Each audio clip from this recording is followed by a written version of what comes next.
Photography sees with the eye of a camera. It makes records of places, people, and events.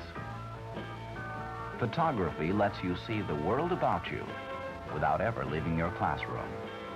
It's your window on the world. Photography shows how and why things happen.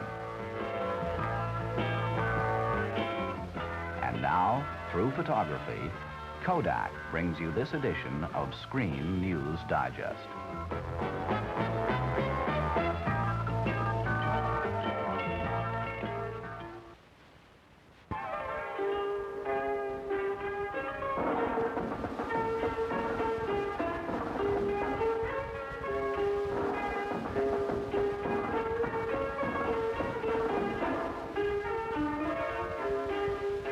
Strategically located in the heart of Southeast Asia, the landlocked Kingdom of Laos is slightly larger than Idaho.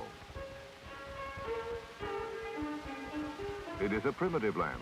Barely 15% of its 3 million people can read or write, and many Laotians in remote regions still believe the world is flat. Life is hard and short, with an expectancy of but 30 to 40 years. Women work and weave, live and labor in huts and hamlets where time has seemingly stood still for decades, generations, centuries. Struggling for existence and survival, the average Laotian's per capita income is less than $70 a year. Only the cities reflect the events and influence of the 20th century, and even here, much of the past is retained and remembered.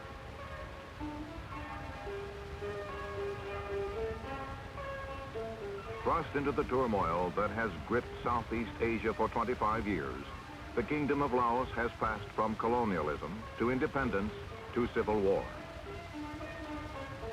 A devoutly religious people, they follow Buddha's 5 commandments against murder, theft, falsehood, adultery, and alcoholism. The country is a constitutional monarchy with a king, Sarvangvatthana, whose powers are largely ceremonial.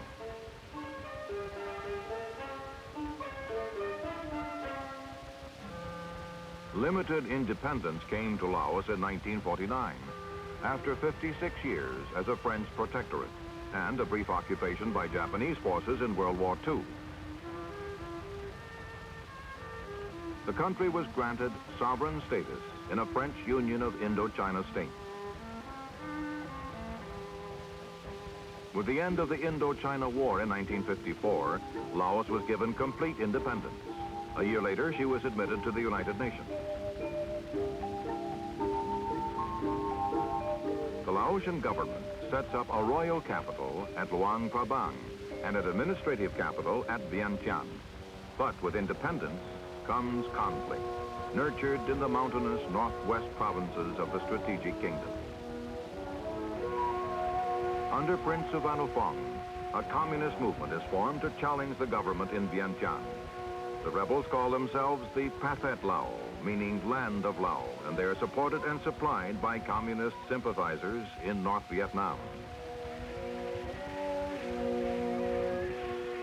There are, through the infant years of Laotian independence, attempts to integrate the Pathet Lao into the central government and its armed forces.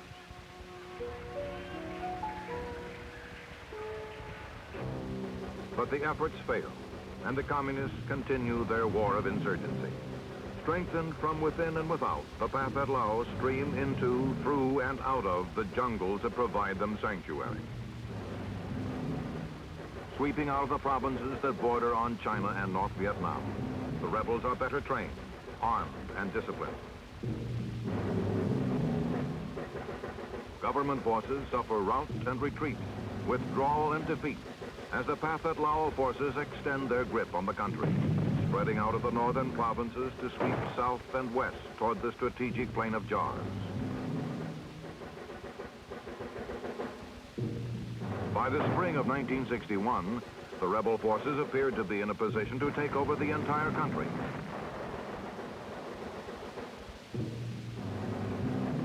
This map illustrates the expansion of the Pathet Lao in the 7 years following the end of the war in Indochina.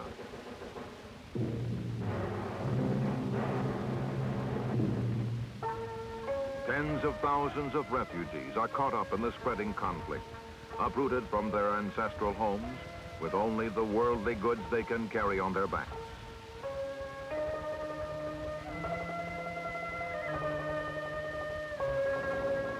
As the crisis worsens, an American president makes a fateful statement on Laos. In Washington, John F. Kennedy emphasizes the free world stake in the continuing independence of the imperiled nation. He asserts, "Security of all Southeast Asia will be endangered if Laos loses its neutral independence. Its own safety runs with the safety of us all, in real neutrality observed by all.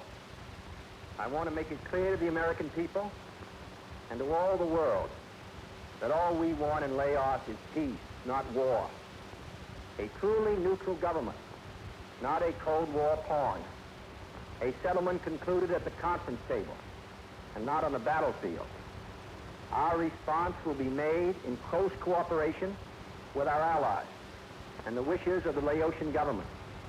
We will not be provoked, trapped, or drawn into this or any other situation.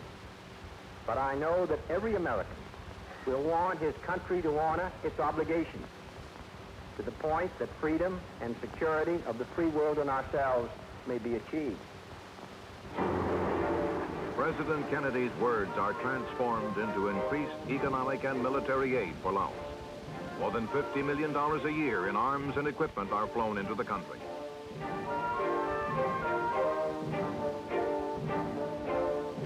American military advisors are provided to train and instruct the Royal Laotian troops in the use of U.S. military equipment.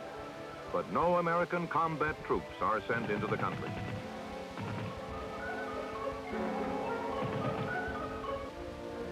At the same time, a 14-nation conference on Laos is held in Geneva in 1961. After more than a year of difficult negotiations, agreements are signed in July 1962, providing international guarantees for the independence and neutral status of Laos. Secretary of State Rusk signs the Treaty for America, and Foreign Minister Andrei Gromyko initials the historic pact for the Soviet Union. Within Laos, the three principal political leaders meet to form a coalition government. Prince Sivanophong leads the Communist Pathet Lao faction. His older half-brother, Prince Sivanophuma, represents the neutralist forces. And completing the triumvirate is Prince Bumum, a former premier and spokesman for the conservatives. The men meet in seeming harmony for several hours and announce the formation of a government of national union with representation for all Laotian political parties. In the search for peace and stability in Laos, Bumum, the rightist, and Sivanophong, the leftist, agree to participate in a parliament headed by the neutralist Prince Sivanophuma.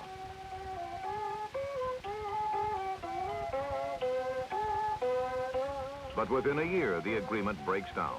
Sivanophuma continues as premier, but the Pathet Lao representatives withdraw from the coalition government in Vientiane.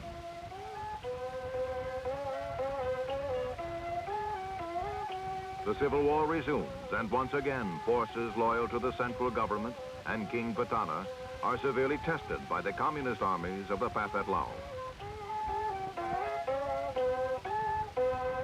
America continues her military and economic assistance. In addition, U.S. planes bomb the Ho Chi Minh Trail that runs through Laos and is used by North Vietnam as a supply and infiltration route into South Vietnam. Years pass and the civil war goes on. The country is divided politically between the communist-supported Pathet Lao and the Western-supported neutralist rightist coalition. The communists control the eastern half of the country, including the vitally important Ho Chi Minh Trail. The government rules the nation's western half with most of the rice land and the cities.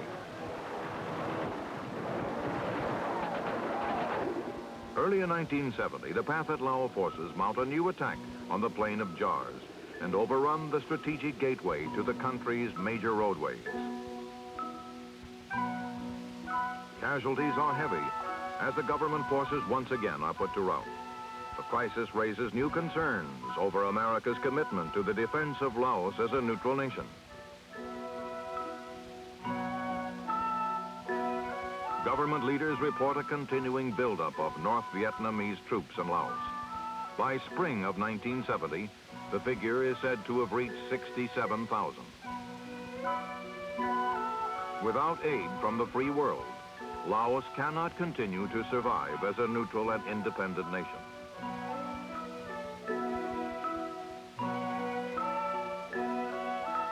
Already 600,000 Laotians, more than 1/5 of the population, have been forced to leave their hamlets and homes.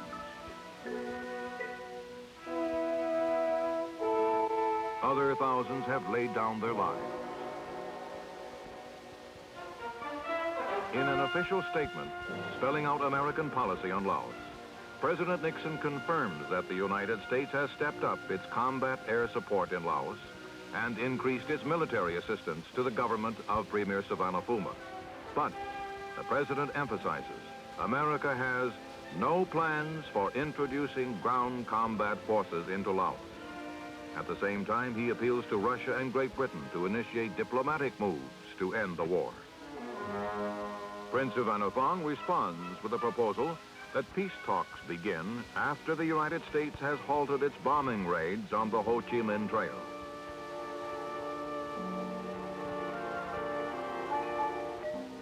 The Pathet Lao leader warns of continuing civil war until this pre-conference condition is met. And to underscore his words, the communists step up their offensive.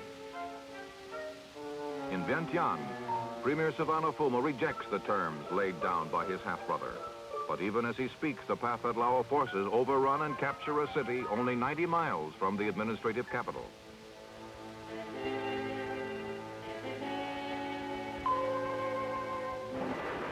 Pledging an all-out fight to defend and preserve his country's independence and neutrality, Sivanaphuma orders reinforcements into battle, and within a week, the city is recaptured. The fighting has taken its toll on the city, just as the Civil War has taken its toll on the country. A battle has been won, but other battles remain. And always there is the concern as to how far the supporters of the Pathet Lao will go to advance their cause, and how firmly the allies of Laos will respond to ensure its existence as a free and neutral country.